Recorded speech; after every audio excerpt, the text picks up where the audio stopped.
Good morning dear students. BA part second home science की class में आप सभी बच्चों का स्वागत है। हम कर रहे थे विटामिन B3 जो जल में घुलनशील विटामिन है। विटामिन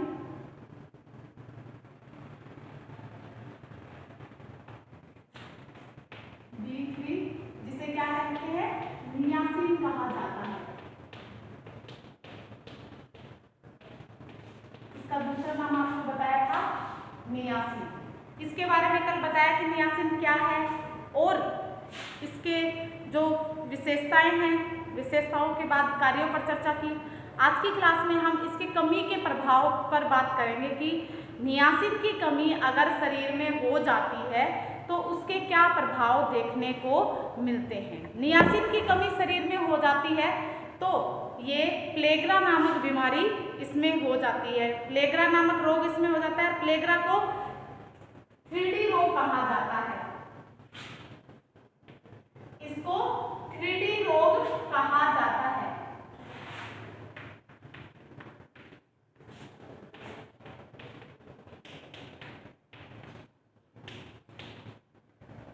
इसमें प्लेग्रा रोग हो जाता है।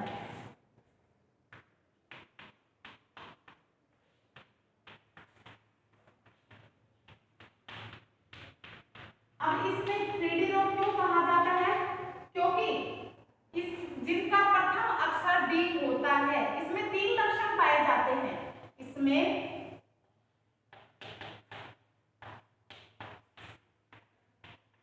अगर प्लेग्रा रोग हो जाता है तो उसमें 3 लक्षण दिखाई देते हैं।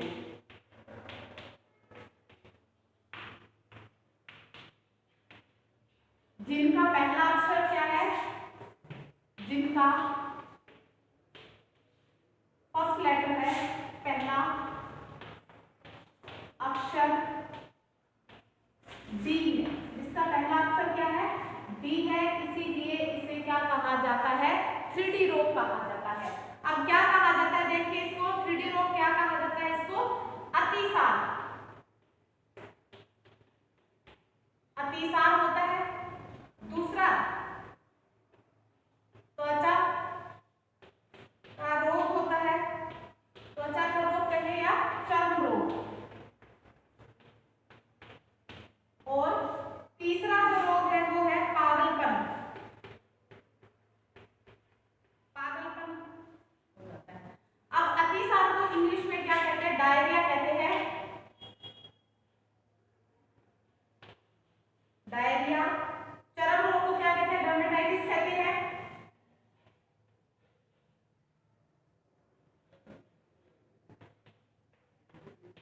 डर्मेटाइटिस कहते हैं इसको। और इसको क्या कहते हैं? डेमेंटिया कहते हैं।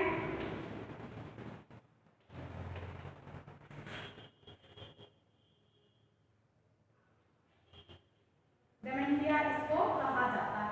अब आपको इतना समझ में आया कि इसको 3D रोग क्यों कहा जाता है। देखिए अतिसार किसको कहते हैं? इंग्लिश में डायरिया कहते हैं। त्वचा का रोग हो जाता है जिसे त्वचा का रोग या चर्म रोग जिसे डर्मेटाइटिस कहते हैं। त्वचा के जितने भी रोग होते हैं उसको डर्मेटाइटिस कहते हैं। पागलपन यानी डेमेंटिया हो जाता है। अब इसमें ये देखिए, इसका पहला लेटर क्या है? D है। इसका पहला अक्षर क्या है? D है। और इसका भी पहला अक्षर क्या है? D है। इन तीनों को पहला अक्षर D है, इसीलिए इसे क्या कहा जाता है? 3D रोग कहा जाता है। इसको क्या कहेंगे? इसको 3D रोग कहा जाता है। तो ये पूछ लिया जाता है कि 3D रोग किसकी कमी से हो जाता है? तो 3D रोग विटामिन B3 की कमी से हो जाता है, जिसको नियासिन भी कहते हैं। नियासिन की कमी से 3D रोग हो जाता है। सबसे पहले व्यक्ति को क्या हो जाते हैं? यदि समय रहते उपरोक्त का इलाज ना करवाया जाए, अगर इनका सबसे पहले अतिसार होगा, फिर उसको चर्म रोग हो जाएगा, फिर उसमें पागलपन हो जाएगा। अगर इसको टाइम रहते इलाज ना दिया जाए तो चौथा भी हो सकता है, यानी कि डेथ भी हो सकती है इसकी कमी से। तो चौथा क्या हो जाएगा? D, यानी डेथ भी हो सकती है व्यक्ति की या रोगी की मृत्यु भी हो जाती है।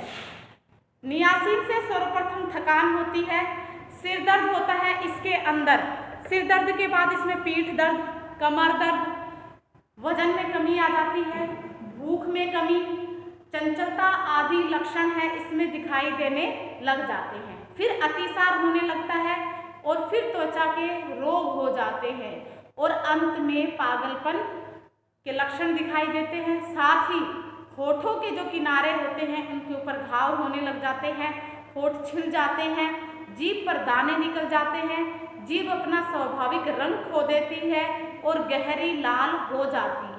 यदि समय रहते इलाज ना करवाया जाए तो रोगी की मृत्यु भी हो जाती है।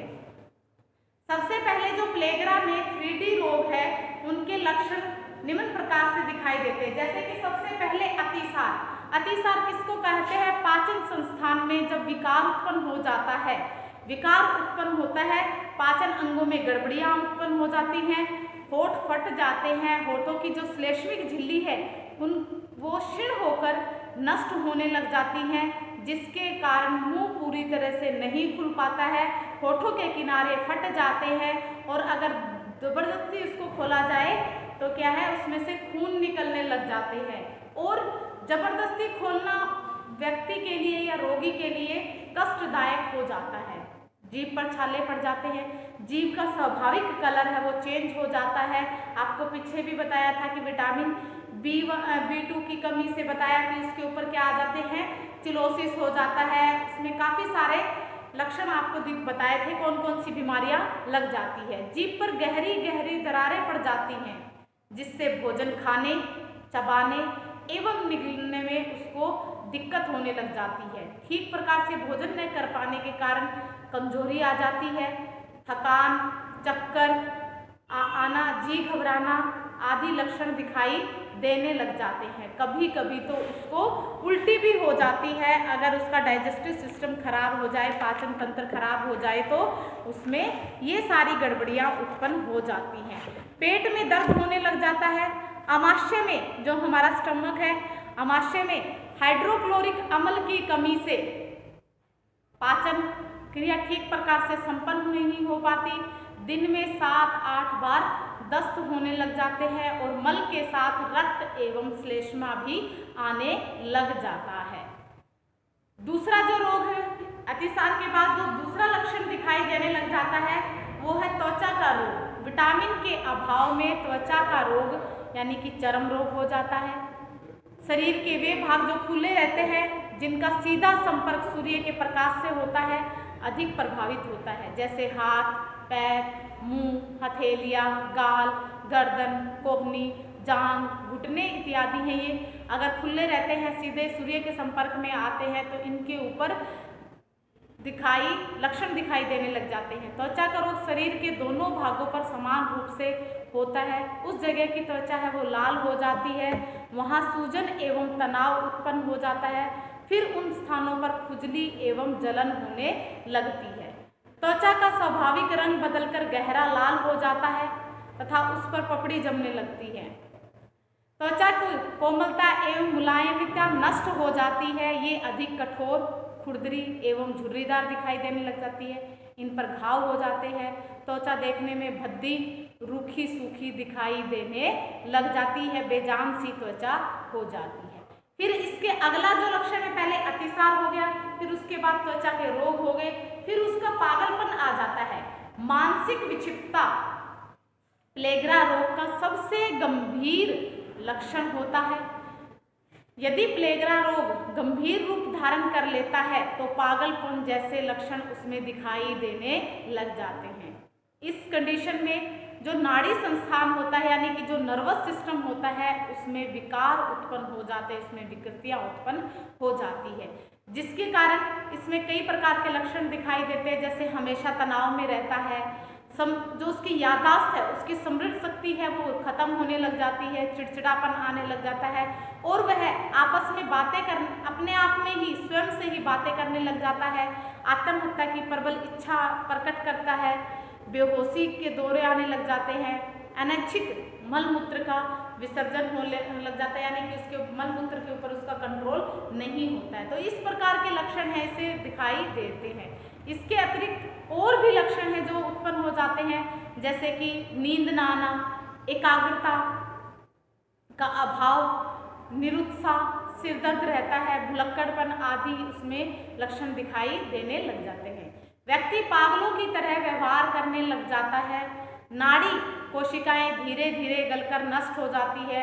नाड़ियों में घाव हो जाता है। नाड़ियों का आवरण भी नष्ट हो जाता है। जो हमारी नाड़ियां हैं उस पर माइलिन शीथ कवर होता है, उसको भी नुकसान होने लग जाता है, वो भी खत्म होने लग जाती है। यदि समय पर इलाज ना करवाया जाए तो व्यक्ति की मृत्यु भी हो जाती है। प्लेगरा रोग से उत्पन्न सभी लक्षण न केवल नियासिन के अभाव में ही होते हैं, नियासिन के साथ साथ ही शरीर में अन्य जो पौष्टिक तत्व है उनकी भी कमी हो जाती है, जिसके कारण कई लक्षण दिखाई देते हैं। एक की कमी होने लग जाती है, उसके कारण बीमारियां लग जाती है, फिर धीरे धीरे और भी तत्वों की शरीर में कमी है वो दिखाई देने लग जाती है, शरीर और भी बीमारियों का शिकार हो जाता है। जैसे कि उच्च प्रोटीन युक्त आहार का सेवन नहीं करने से ये लक्षण दिखाई देने लग जाते हैं, और विटामिन बी समूह की न्यूनता से, आहार में विटामिन B6 की कमी से, लोह तत्व एवं फोलिक अम्ल की कमी से अनीमिया रोग हो जाता है। थायमिन की कमी से उसमें नैरोपैथी अथवा नाड़ियों में विकार उत्पन्न हो जाता है। तो इसका उपचार किस प्रकार से करना चाहिए? उसको प्रभावशाली तरीके से उसका उपचार करना दिया जाना चाहिए, ताकि इसका सह प्रभाव यानी इसका साइड इफेक्ट सबसे कम होता है, और जो उसको प्रॉपर चिकित्सक की देखरेख में उसका ट्रीटमेंट स्टार्ट कर देना चाहिए। नियासिन की अधिकता के परिणाम, अगर शरीर में नियासिन की अधिकता हो जाती है तो क्या लक्षण दिखाई देते हैं? अगर 100 से 200 मिलीग्राम निकोटिनिक अम्ल यदि मुंह से प्रतिदिन व्यक्ति को या दिया जाए अथवा इंजेक्शन के माध्यम से 20 से 30 मिलीग्राम निकोटिनिक अम्ल रोगी की मांसपेशियों में पहुंचाई जाए तो शरीर पर इसका विषकारक प्रभाव देखने को मिलता है। शरीर में इस विटामिन की अधिकता हो जाती है और इसका विषकारक प्रभाव शरीर पर पड़ता है, और परिणाम स्वरूप शरीर में जलन होने लगती है। इस विटामिन की अधिकता का प्रभाव सबसे अधिक स्किन पर दिखाई देता है। त्वचा की जो रक्त वाहिनियां हैं, ब्लड वेसल्स हैं, खासकर जो धमनियां, आर्टरीज जो होती हैं, उनका व्यास है वो क्या होता है? बढ़ जाता है। विशेषकर कान, गला, नाक, बांह, चेहरा, धड़, गाल आदि की जो रक्त वाहिनियां हैं वो फैलकर अत्यधिक चौड़ी हो जाती हैं।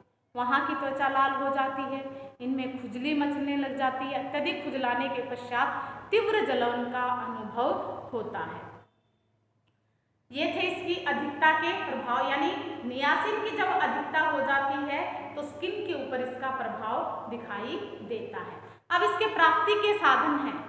इसका प्राप्ति का सबसे अच्छा साधन है विटामिन बी का, वो है सूखा खमीर, जो पीछे भी B2 का भी बताया था आपको कि B1 का भी बताया कि सूखे खमीर में इसकी प्राप्ति होती है।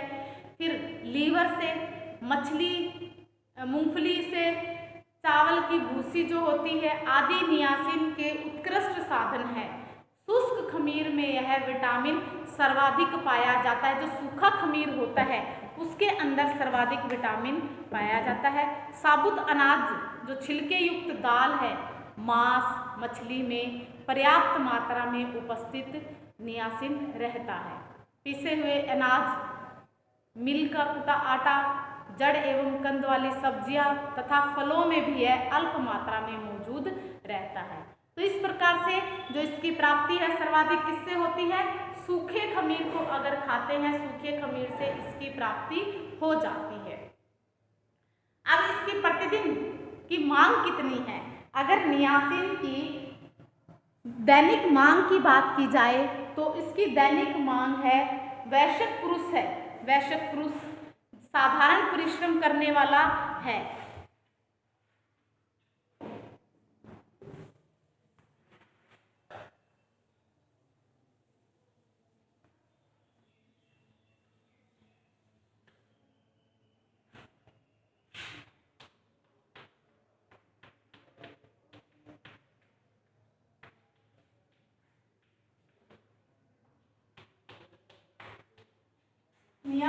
दैनिक मांग।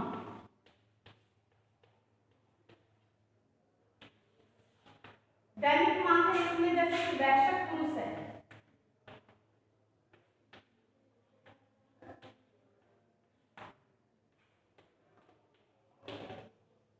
वयस्क स्त्री है, इसमें भी क्या आएगा जैसे कि इसमें साधारण कार्य करने वाला,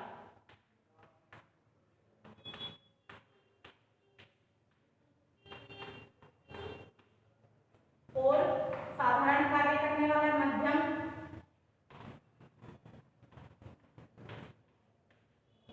कार्य करने वाला और अधिक कार्य करने वाला,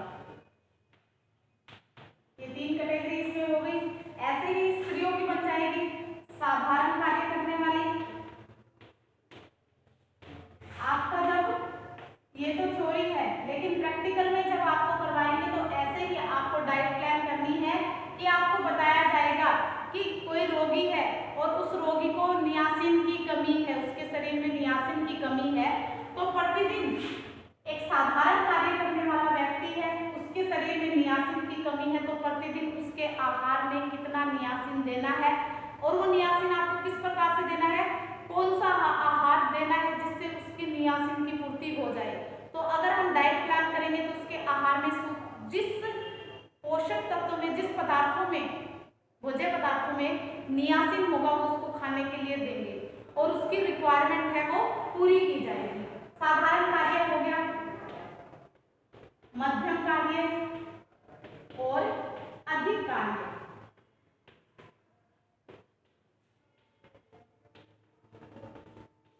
अब इसमें आ जाएगा 16, 18 और ये 21। इसमें क्या है, ये इनका मिलीग्राम है, मिलीग्राम में होगा, ये मिलीग्राम पर डे है, पर डे, यानी कि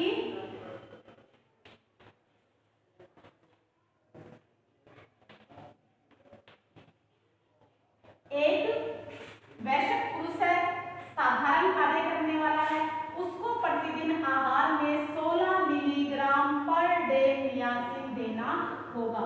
मध्यम कार्य करने वाला वयस्क पुरुष है, उसको per day 18 milligram per day उसको नियासिन आहार में देना है। अधिक कार्य करने वाला वयस्क पुरुष है, उसको per day 21 milligram per day उसको नियासिन आहार में देना है। तो ये उसके वयस्क पुरुष के हो गए। ऐसे ही वयस्क स्त्री है, उसको कितना कितना देना है, 12 है, 14 है और 16 है। क्या है ये, मिलीग्राम पर डे। एक दिन में उसको 12 मिलीग्राम देना है, पूरे दिन में देना है। ये नहीं कि एक ही बार में देना है, पूरे दिन में, चाहे वो एक बार में दे चाहे वो पूरे दिन में दे, लेकिन उसको इतना खाने में नियासिन देना ही देना है। तो ये इसकी होगी वयस्क पुरुष और वयस्क स्त्री की डाइट में नियासिन। अब गर्भवती स्त्री है तो उसको कितना कर देंगे, इसमें +2 कर देंगे, +2, 12 है। कोई वयस्क स्त्री है, साधारण कार्य करने वाली है, वो गर्भवती है, तो उसको 12 + 2 कितने हो जाएंगे, 14 हो जाएंगे, 14 मिलीग्राम पर डे देना है। ऐसे ही वयस्क स्त्री है, मध्यम कार्य करने वाली, लेकिन वो क्या है, गर्भवती है, तो उसके आहार में 2 और प्लस कर देंगे, यानी कि कितने हो जाएंगे, 16 मिलीग्राम पर डे हो जाएगा। ऐसे ही वयस्क स्त्री है, अधिक कार्य करने वाली है, गर्भवती है, तो उसको कितना प्लस कर देंगे, इसमें भी 2 ही करेंगे, क्या हो जाएगा, 18 मिलीग्राम पर डे उसको खाने में नियासिन देना है। शिशु है, शिशु को देना पड़ेगा जैसे 710 इंटरनेशनल माइक्रोग्राम देना पड़ेगा उसको पर डे। और जैसे ये है 0 से 6 माह का, और ये 7 से 12 महीने का बच्चा है, उसको थोड़ा सा कम देना पड़ेगा, 650 माइक्रोग्राम पर डे। तो ये उसकी क्या है, शिशु की रिक्वायरमेंट है। छोटा बच्चा है, इन्फेंट है, उसको इन्फेंसी स्टेज में हो, उसको ये हमें देना है। तो ये क्या है, सारी नियासिन की दैनिक मांग है। ऐसे ही बालकों की, बालिकाओं की भी है कि जो धात्री माता है उसको कितना देना पड़ेगा, 0 से 6 माह की धात्री माता है, दूध पिलाने वाली माता है और 0 से 6 महीने का बच्चा है उसका, तो उसको कितना देना पड़ेगा, यहाँ पर उसका 4 हो जाएगा, यहाँ पर भी ऐसे ही 4 हो जाएगा, यहाँ पर भी ऐसे ही 4 हो जाएगा। लेकिन अगर उसका बच्चा 7 से 12 महीने का है तो उसको कितना देना पड़ेगा, एक कम हो जाएगा, उसको 3 देना पड़ेगा। तो ये समझ में आया कि एक वैश्य स्त्री है, साधारण कार्य करने वाली है, उसके कितने महीने का बच्चा है, 0 से 6 माह का बच्चा है, उसमें उसको प्लस और 4 और कर देंगे तो कितना हो जाएगा, 16 मिलीग्राम पर डे उसको देना है। लेकिन अगर उसका बच्चा 7 से 12 महीने के बीच में है तो उसको कितना देना पड़ेगा, 3 देना पड़ेगा, यानी कि 15 ही उसको 15 मिलीग्राम पर डे देना है। तो इस प्रकार से आपको आगे जब प्रैक्टिकल होगा तो उसमें आपको डाइट प्लान करना है, वो और आगे बताऊंगी। तो ये था हमारा नियासिन का चैप्टर कि नियासिन में हमने क्या किया, क्या होता है आपको बताया। सबसे इम्पोर्टेंट यही है कि इसमें ये प्लेग्रा रोग कौन सी पोषक तत्वों की कमी से हो जाती है, तो ये याद रखना है कि 3D रोग किसकी कमी से हो जाता है। तो 3D रोग क्या है, प्लेग्रा रोग है, जिसको 3D नाम दिया गया है इसमें, क्योंकि इसमें 3 लक्षण दिखाई देते हैं इस रोग में। पहला अतिसार हो जाता है, दूसरा त्वचा का रोग हो जाता है और तीसरा पागलपन हो जाता है। अगर समय रहते इलाज ना करवाया जाए तो चौथा जो रोग है वो है डेथ भी हो जाती है। तो आपको सबसे इम्पोर्टेंट यही है इस चैप्टर में, और इसके कार्य क्या हैं ये आपको याद रखना है। इसकी रिक्वायरमेंट, इस डेली की रिक्वायरमेंट कितनी है, और सबसे जो जितने भी हम पोषक तत्व पढ़ रहे हैं उनमें सबसे इम्पोर्टेंट ये चीज़ें भी है कि आपको पता होना चाहिए कि जो भी पोषक तत्वों की हमारे शरीर में कमी है उनकी प्राप्ति हमें कहाँ से होगी, क्या खाएंगे जिससे हमारे शरीर में उसकी पूर्ति हो जाए। तो ये चीज़ भी आपको याद करनी है कि सर्वाधिक इनके प्राप्ति के स्रोत हैं वह क्या है। जैसे विटामिन बी के बारे में बताया तो ये खमीर से हमें इसकी प्राप्ति होती है। विटामिन ए के बारे में बताया तो ये हमारे जैसे कि गाजर है, गाजर से मिलता है। तो इस प्रकार से इनका हमें पता होना चाहिए कि किन चीज़ों को खाने से हमारे, किन खाद्य पदार्थों को खाने से हमारे शरीर में इनकी कमी नहीं रहेगी। डेली की लाइफ में भी आपको पता होना चाहिए, ये नहीं है कि सब्जेक्ट के हिसाब से, वैसे भी आपको पता होना चाहिए कि घर में कोई रोगी है उसमें इस प्रकार के लक्षण दिखाई देते हैं, आपको पता होगा कि भी इस प्रकार के लक्षण दिखाई दे रहे हैं, उसके होठों के किनारे फट रहे हैं, तो आपको पता होगा कि भी होठों के किनारे तो क्या है, विटामिन बी की कमी से हो जाते हैं, और हमें क्या देना है, उसको आहार में सूखा खमीर देना है और यकृत देना है, या फिर उसको अनाज, साबुत अनाज देने हैं। तो ये सारी चीज़ें उसको खाने को देंगे तब जाकर उसकी पूर्ति होगी। तो आज के लिए इतना ही, कल फिर एक नए टॉपिक के साथ मिलते हैं, तब तक के लिए bye, have a nice day.